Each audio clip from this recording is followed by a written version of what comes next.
Hey, you guys, I hurt my back. It's the muscles, it's not my spine.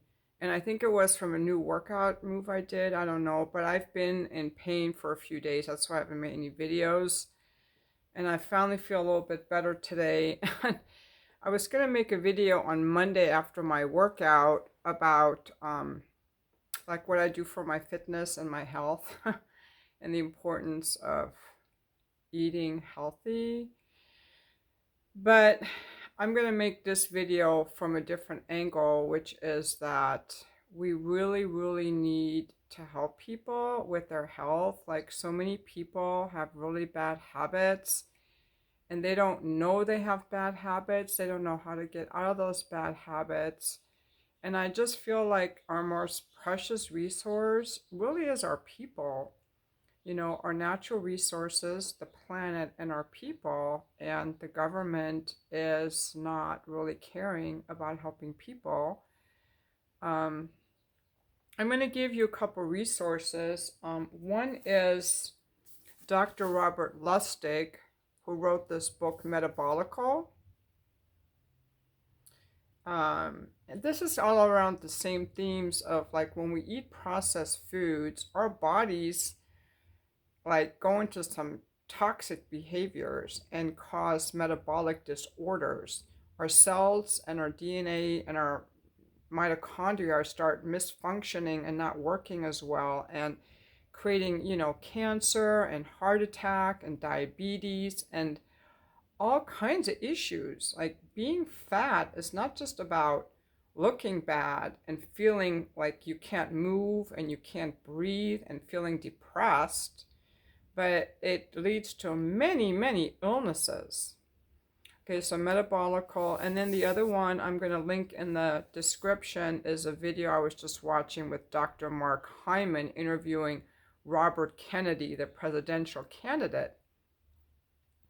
They're talking about the same things, like how at one time the National Institutes of Health, is that the one, was like regarded as the worldwide respectable institution of scientific research on health that other countries followed. Oh, it's published by the NIH. This is science. They would just follow it. But in the 80s, everything started being co-opted by the food industry and the pharmaceutical industry, and even as Mr. Kennedy talks about in that interview, the medical journals have been co-opted, where big pharma is funding studies, and then they put on the name of some up and coming, PhD person who'll put their name on it to advance their career. Like, it's all been co-opted, and it's all really have become kind of a scam, I'll put it this way. So you can't really trust the medical journals necessarily, because you have to look at who's funding it and who's benefiting from this study. And you can't really believe the NIH anymore because they have a revolving door with industry. And even the EPA, in a related note, Judge Chen in San Francisco federal court just finished hearing a case on the fluoridation of drinking water. There is, and hopefully they will stop the fluoridation of drinking water, because the fluoride that they put into the drinking water is not the same fluoride, I think, that's naturally found in foods. Anyway, I avoided fluoride for my kids always. And because we know it causes nerve damage and other things, but the EPA is so beholden to industry, the oil industry, and that and I'm not saying that these people are necessarily trying to hurt us. I'm not saying it's a conspiracy, but what it is like people are protecting their own interests. In the case of the EPA and the fluoride, I think it's more a matter of like, we've done it this long, like they actually start believing it. They don't want to change course. They're committed to, well, we've always done it this way, and we will look bad if we reverse course, if we say we made a mistake. Like, there is some kind of inertia in maintaining your position. Um, so all of these things, and that, as Mr. Kennedy was saying in the interview, when they started, uh, there was someone, let's see, who requested, someone in the government requested a study on when did autism start. It started in 1989. And, we have all this data. The states have all this data on health records, but if you wanted to study the link between the major issues that have caused us metabolic disorder and obesity and autism and ADD, you could easily do it, but no one's going to do it because the interest, it's kind of like a machine, like a ship that's gone on a course. It's hard to turn it around. You need somebody who's a good leader to turn it around. I mean, Kennedy could try if he were to become president, which I don't know how likely that is because, again, special interests. But the point I'm trying to make is that there are a lot of special interests that are leading people in the direction of worse and worse health. We have now 70% of Americans are fat or obese. 30% are fat, and almost 40% are obese. These are all people that are not feeling good in their bodies. And I tell you, when I hurt my back, I'm like, shit, I feel crappy. But the other thing that came up for me with this thing with my back is I know my thing is temporary, so I feel really bad for people who have permanent pain. And number two, I have the time and the money to go and get help out of some medical network. Like I went to see the person who does my facial release stuff. Oh my God, he's taken so many classes. I'm not going to just go to my Kaiser PT. I'm not even going to mess with these people anymore. I'm going to go off on a little tangent and tell you what happened when I twisted my ankle running. I twisted my ankle running like 5 years ago, and I could barely walk. Like I was walking pigeon-toed and everything. I couldn't figure out what was wrong with it. But immediately I went to Kaiser to have them looked at, and they took an x-ray and said there's nothing broken. And then I went to their physical therapist, and he told me something about, I think it was something about plantar fasciitis in my foot. Now, I've since learned that the physical therapists you go to through your doctor are very limited in what they can do, but still, I didn't think, in hindsight, he was not very good. Then I went to a different physical therapist, and he was doing something else, but none of them figured it out. And after many months of this, and I had to walk with my ankle twisted inward, so my whole foot wasn't even touching the ground. I had to walk really funny for months. I couldn't run. I was feeling like really icky, off my game, lost my joy, because didn't feel good in my body. Like it's so important to feel good in our bodies. And then I finally had the idea, I finally remembered that, oh, I think I might have twisted my ankle, and I remembered how it had kind of buckled a little bit on that run. I'm like, maybe I twisted my ankle. Maybe I should ice it. Now, was months later. So I started icing it. Every day when I meditated, I just put a little ice on it. And within a week, I was all better again. So I cured myself. These stupid doctors were useless to me. Useless. And the physical therapists were useless to me. And it was such an easy thing. I had a sprain and it just needed ice. But because I had walked in a funny way for so long, my ankle kind of healed in a twisted way. And then it's taken me, time with Pilates and everything to untwist all of that. This is just me saying another example of you can't always trust these doctors. Also, all the people on antidepressants, I don't think people realize that when you come off those antidepressants, you have a 10% chance of a protracted withdrawal. I'm not a doctor, you should do your own research, but and we know Jordan Peterson had a very bad withdrawal when he came off the benzodiazepines, where Michaela Peterson talks about how they had to take him finally to this hospital in Russia. these doctors prescribing anxiety and antidepressant meds, I think it should be outlawed or malpractice because it doesn't address the underlying issue. Are you depressed because someone died or you lost your job? Like, you might have a real thing in your life that you need to deal with. And therapy is much better. They have actually found that cognitive behavioral therapy is twice as effective as these antidepressant drugs, that exercise is twice as effective, and that there's no link between SSRIs and depression.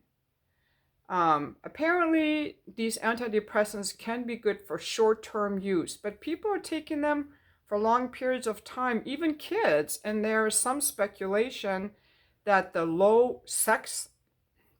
high rate of sexlessness, especially among Generation Z, is not just due to their phones, but to the fact that they're over-medicated with antidepressants, because antidepressants will rob your sex life and they'll flatline your moods.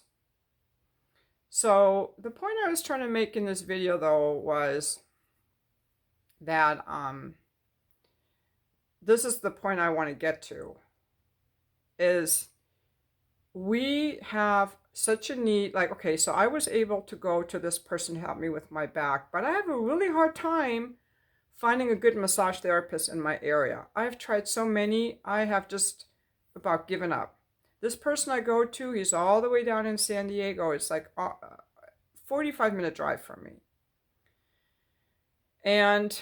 But he does the more like a myofascial release. He doesn't do massage. I would love to find a good massage therapist. I would like to find a good sports massage therapist. I can't find any. I would like to find a good sports physical therapist or movement specialist. When I was looking for a movement specialist, again, I had to drive 45 minutes.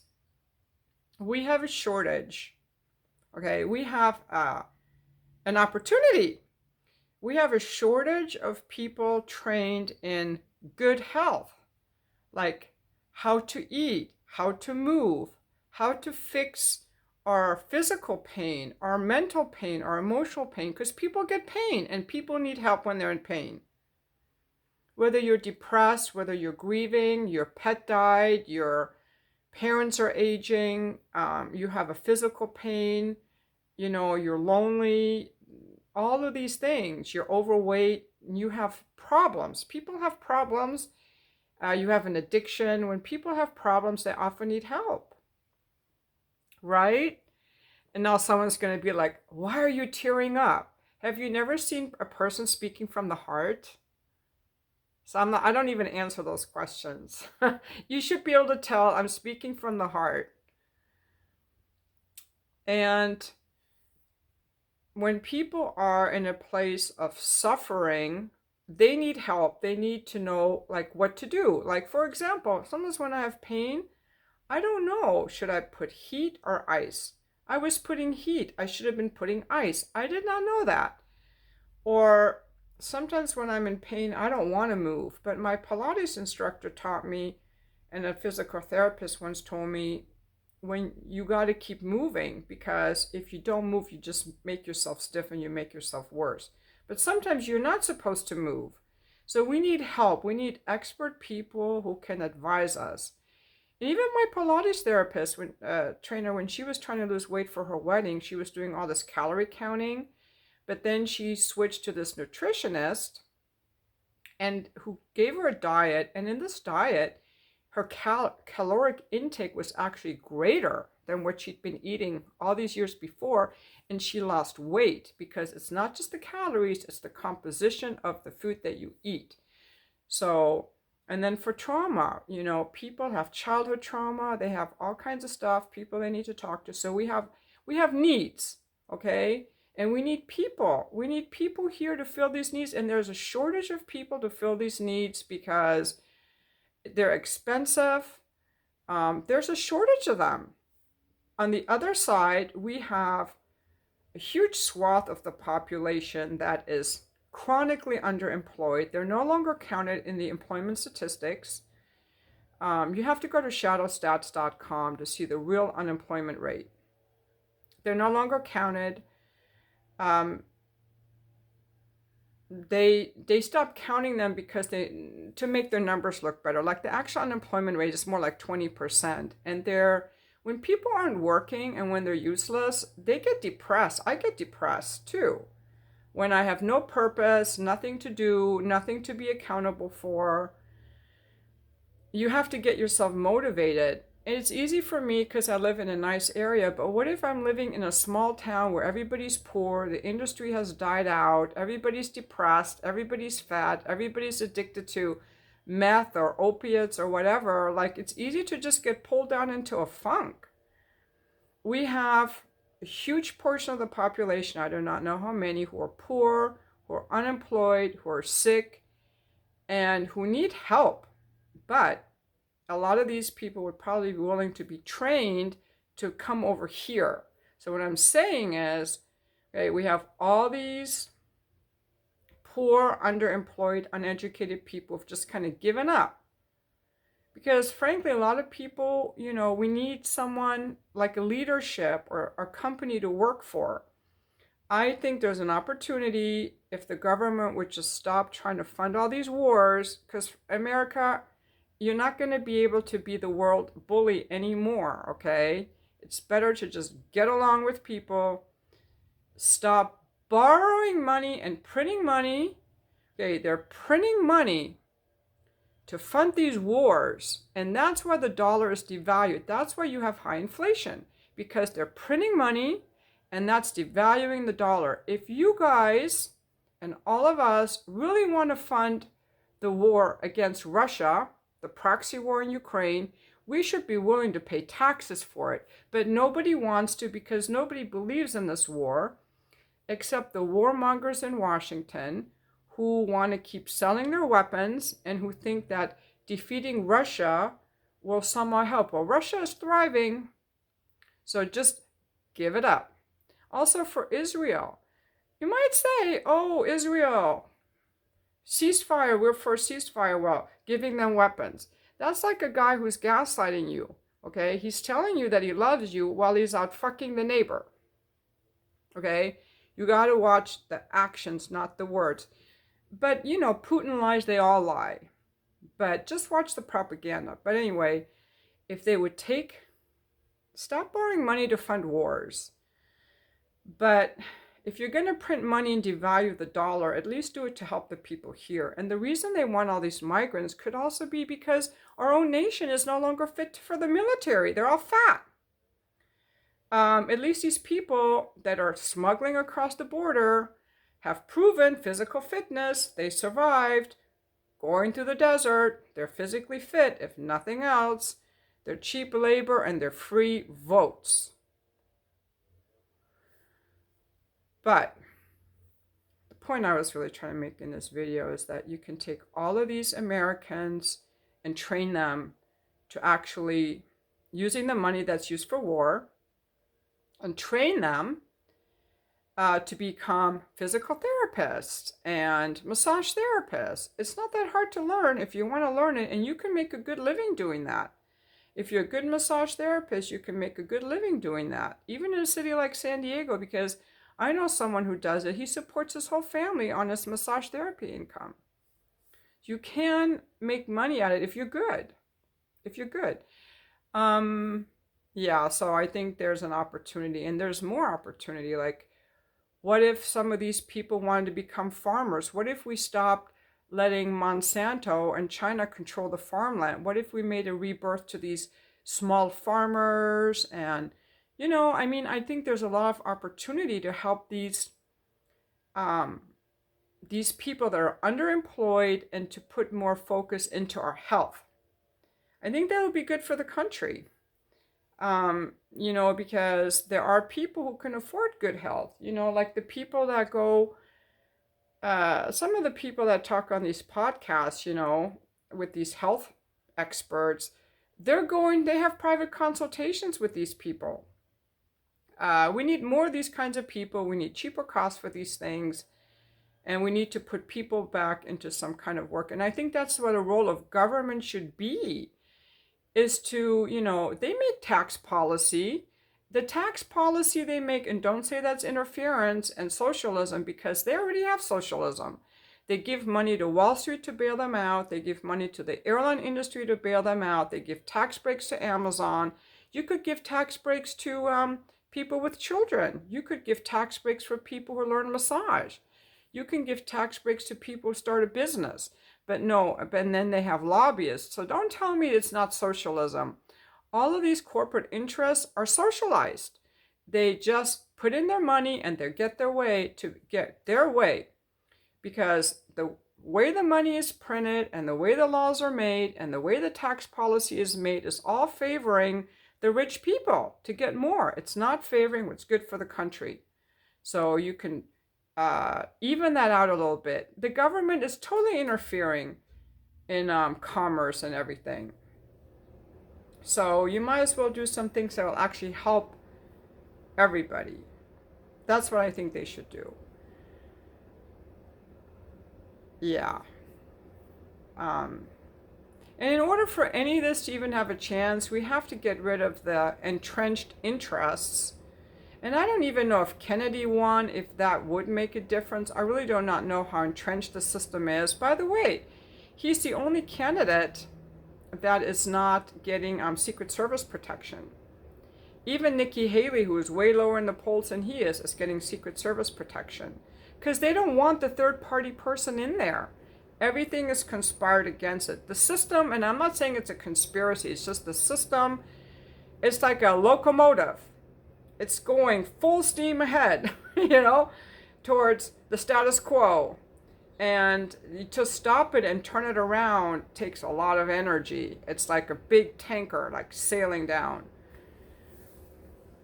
But I'm just seeing the problem in the system, and I just wanted to say that these people, like poor people who have issues with their mental health, their physical health, they don't know how to change their diet, they're fat, their kids are fat. They need help. They're not getting help from the government, and I think that's what the role of government should be, is to have policies and studies that people can make informed decisions and be like, oh, this is the actual data on antidepressants, this is the data on food, and to not let corporate interests rule what kind of food is in the food pyramid, and to play around with the food labels and to make people think that certain foods are bad when they're actually good, or think that certain foods are good when they're actually bad. And then also related to dating, I think the local cities could hold like public events for singles to meet. We need some passionate people with some fresh ideas. Now, for me, I am fortunate because I was raised to eat healthy, okay? I was raised to eat healthy. I was raised to question the medical establishment, because my mother, when she got pregnant in the 60s, women were still smoking and drinking alcohol, but my uncle, who was a naturopathic doctor in Germany, influenced her greatly. So she stopped smoking, she stopped drinking when she found out she was pregnant with me, and I grew up just eating natural foods. I guess my parents never gave me any candy. The first candy I ever had, the first sugar I ever ate, I was 3. I guess some clerk in the grocery store slipped it to me. Like, we just grew up eating healthy, so to me, it's just normal. But you can make great changes even in your 50s if you have never eaten well, because on that Dr. Hyman interview, he was saying that he and Kennedy have been friends for 15 years, and Kennedy 15 years ago was drinking 8 to 9 cans of soda a day. And look at him now. He's 70. He's like a Chad. He's like buff. He looks like, I'm sorry, fuckable. Not that I would. He's married, but I'm just saying, he's like buff. He looks good. He's 70, and he was drinking 8 cans of soda a day, and he was not that buff 15 years ago. So he started his health journey at 55. Okay, and then yesterday I was watching a podcast. They were talking about VO2 max. I forgot which podcast it was. And the guest on the show was saying that um, in a study with a bunch of guys in their 50s who had never worked out, they started them on a 2-year period of working out, and they started working out, and after 6 months they were able to do more strenuous activity. And at the end of the 2-year period, these guys who start working out in their 50s had the heart health of someone that was 20 years younger. So the point is, you can turn around your health at any age. You do not have to be like, oh, I didn't have a head start. Whether you're 40s or 50s or 60s, you can still turn around your health by exercising, by eating better. But again, I think that a lot of people are going to do better if they have a class to go to, a coach, a therapist. I don't do any of that. I'm not selling anything. I'm just a woman in my home making videos, okay? It's kind of like, this is my hobby. This is what I do for fun. And it would be great if more people had access to this, because Kennedy obviously has money. I'm sure he might have had cooks and trainers and everything to help him with that. And the guy who was talking about the VO2 max study, he was working with elite athletes and he has private clients. But again, all these people are very expensive. Even personal training can be $50 to $100 an hour. Not everyone can afford that. And it's really good to meet with your trainer or whatever one-on-one, to have that accountability that I'm going to get up, I'm going to show up, I'm going to go there. And sometimes people get injured working out, and they have to have like vetted people that know how to help them. I just really think there's an opportunity. Whenever I hear about all these unemployed people, I think we should train these people to do stuff that we need. What about fixing bicycles? What about fixing things again? What about, having them learn to be artists and painters, have more of a return to the arts. I love going to plays. I just find it such a waste that we have. The other day I was driving a friend somewhere to get a car that she was looking at, and we were in outside of San Diego in a low income area. And I was just driving through there. I was like, I'm so grateful that I do not live in this low income, decrepit areas, because I would be depressed. And I start thinking about what could be done to help these people. What if you're living in Appalachia or in a hollowed out industrial town and your house is falling apart and the whole town is on meth or opiates because they're all depressed and they're in pain and they have no hope?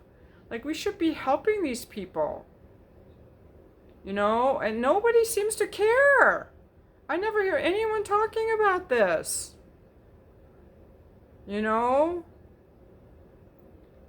And I have, I feel like I'm privileged. I'm not rich. Of course, I'm not rich. I'm not wealthy. I don't have servants. I have one old car that's paid off, but I have empathy, and I see corruption, and I see people in pain, and it's just wrong to me. Another thing I want to say in this video, so if you're just looking for a short video, this isn't it. Oh, what I can do, okay, I will make a short video summarizing this and then link it to this one for the people who just want the short version. But some people like to listen to a longer video. But again, I'm just making this video for myself, so I'm just kind of free-flowing. People have certain standards of what's acceptable behavior. Like, it's unacceptable for a religious woman to it's unacceptable for a Mormon to masturbate. It's unacceptable for, well, 50 years ago, it was unacceptable for homosexual people to be in a relationship. It was unacceptable to smoke marijuana. It was unacceptable for women to vote at one point. It was unacceptable for women to have their own bank accounts at one point. It was unacceptable for black people to be free. I mean, what society has deemed acceptable and unacceptable does change and vary and fluctuate. So I no longer look to society or religion to tell me what's acceptable because both are very self interested. Because for a long time, the church thought it was acceptable to push all of their child abuse, sexual child abuse, under the rug. The Boy Scouts pushed all the child sexual abuse under the rug. They thought that was acceptable. But at the same time that the church was pushing all their sexual child abuse under the rug, they were telling you that you shouldn't masturbate, that you shouldn't have oral sex. You are bad because Jesus is watching you. God is watching you fuck. So you better not. But we're going to sexually abuse all these kids and shove it under the rug. That doesn't even make sense. So I'm not letting the fucking church or the government be the authority of what's acceptable.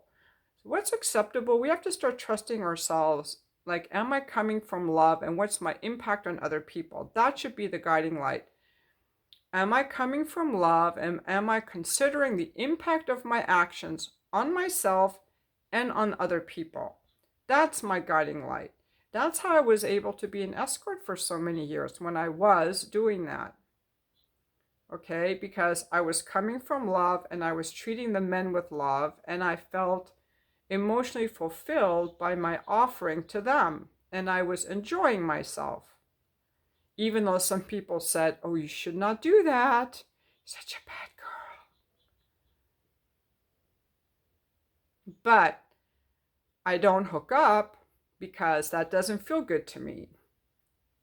I don't hook up not because the church tells me not to hook up, but because that doesn't feel good to me. It's not emotionally fulfilling to me. It's traumatizing to me.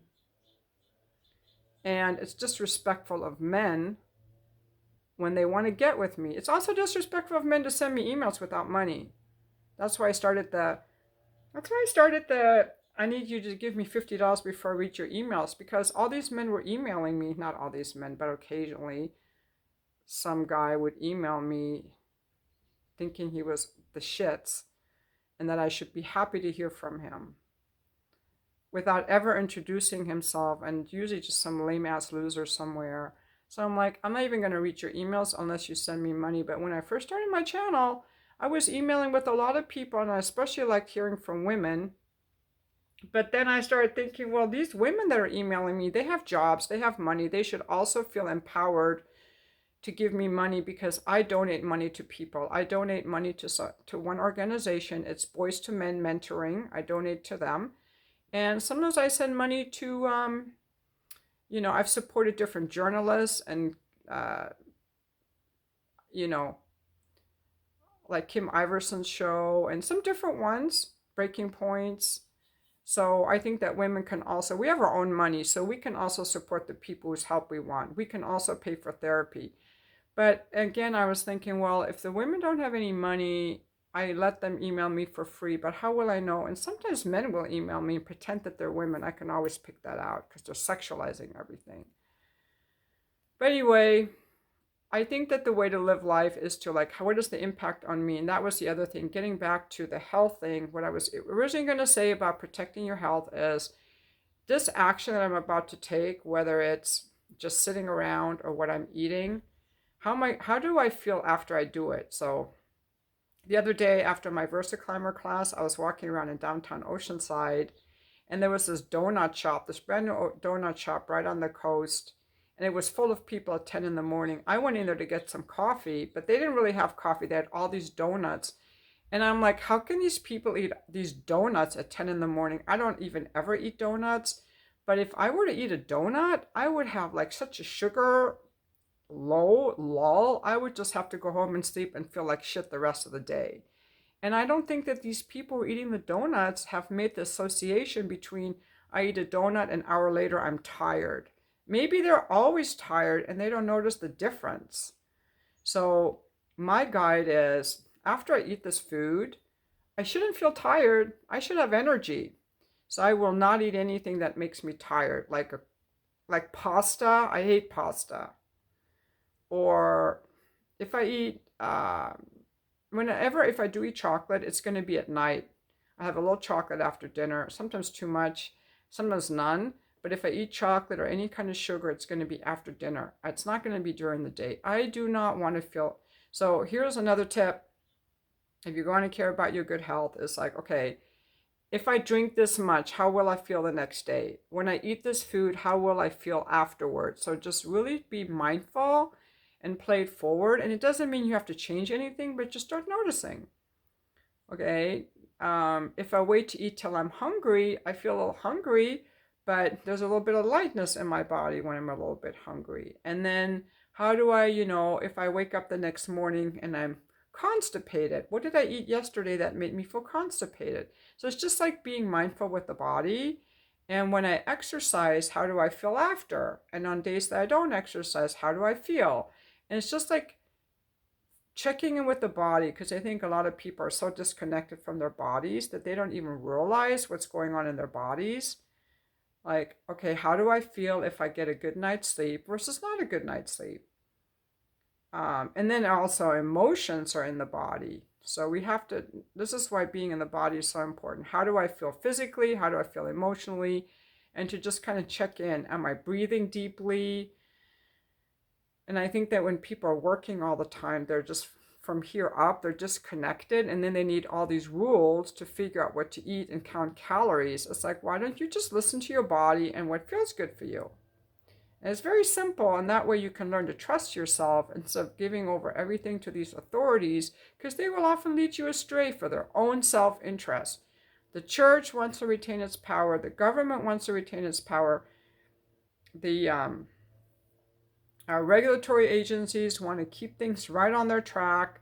Like, no one's going to tell you what's good for you. You got to figure it out for yourself. And don't even listen to me, but I think listening to your body is a good place to start. I'm not selling you anything. I have nothing to sell. Okay? I only have that thing, pay me if you want to talk to me, to keep all the riffraff out, because I don't want a bunch of guys coming at me. That way I can just delete their emails if they try to write to me, because I do not want to be bothered. This is my channel for me to just express myself. You can do your own research.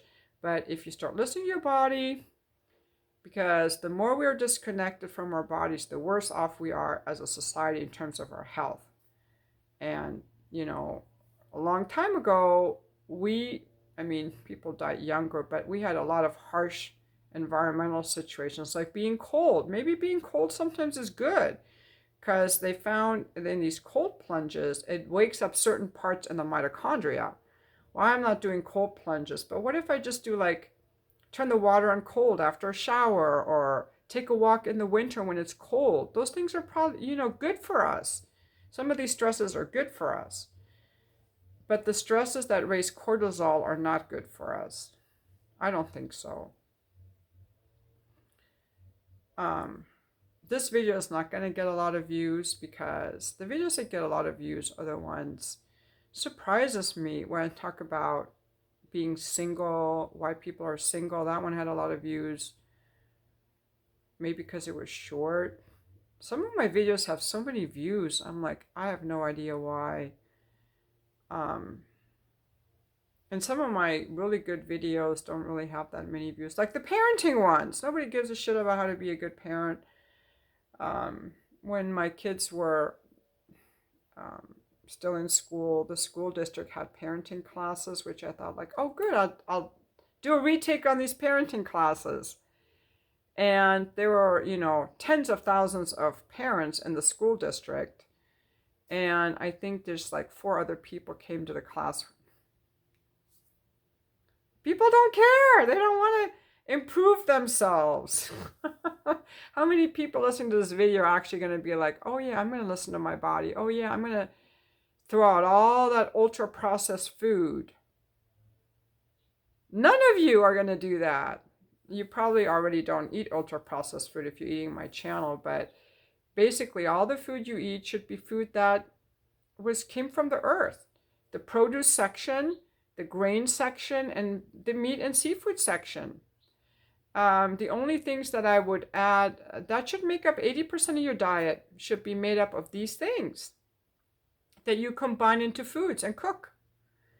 With the rest being things like, seasonings, hopefully organic seasonings, but I'm also in the 80%, I'm including herbs. Maybe the 20% could be things like, actually, I'm going to say more because milk and butter are very good. Milk, butter, yogurt, produce, all kinds of fruit, vegetables, eggs.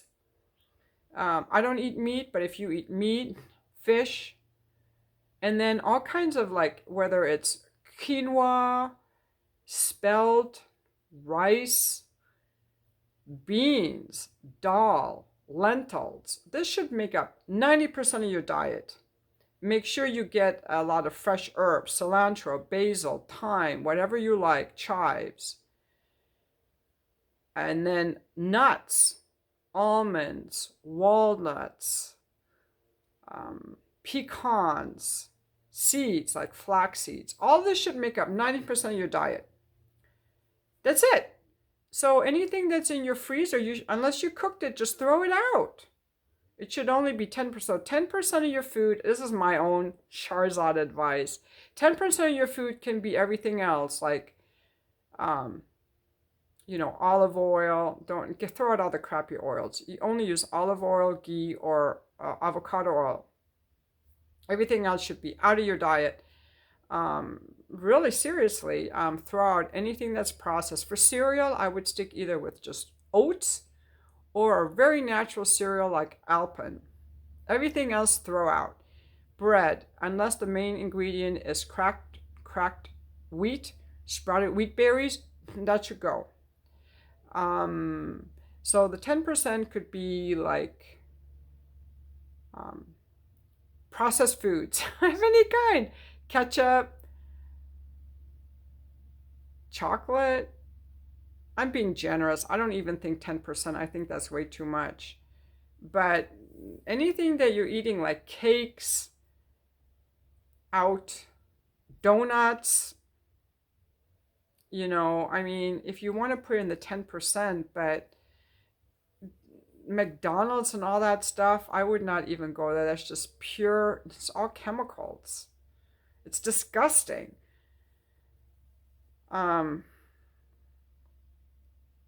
I would just throw out everything. I don't even know what's all that processed food. Anything in the freezer section is processed. You can put that in the 10%. I would just keep that for an emergency when I can't cook.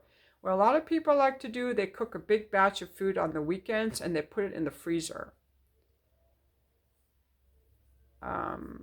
I think like a quick snack, what I start doing when I travel is I get whole grain bread and then peanut butter and jelly, and then I have it with some milk. That's very filling because there's no food on the airplanes anymore. And even when I'm at the airport looking for some healthy food, there is none.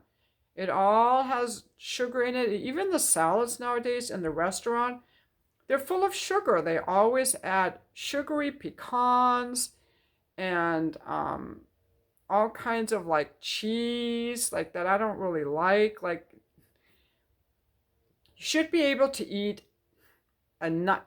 So when I go to a restaurant, I just get a bowl of greens, and they usually have really nice, fresh, fluffy greens, and just put on a little bit of olive oil and vinegar and salt and pepper. It's delicious. People are so used to covering up the taste of their food that they lost their taste buds. And I think the restaurants do it because maybe that's what people like. But it's such a shame. In the summer, I like to take a nice bowl of greens, add some chives, and some English cucumbers thinly sliced, and some sliced almonds. I should actually, when I feel better, I'm going to make some kind of cooking videos where my cooking is like 5 minute stuff, like my little salads or my cereal that I have for breakfast. Because lately, a couple of ladies were asking me about my channel. So when I type in Charzad Morgan, it immediately fills out cooking.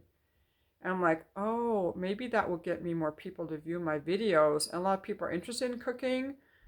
Some of my stuff is so easy to make, and it'll give people ideas of what they can do at home. Um, but I have to wait until I feel better because I have to be in the mood to make those cooking videos. Um, yeah, so my massage person, he told me to do the icing. He told me to take some Aleve and make sure that I keep my tailbone tucked under because he thought it was like a muscle compression. So I feel a little better, but it still hurts. But I'm glad I was able to go to him and get some good advice. Okay, so now I'm going to make the shorts video as a separate from this one, and thank you for watching.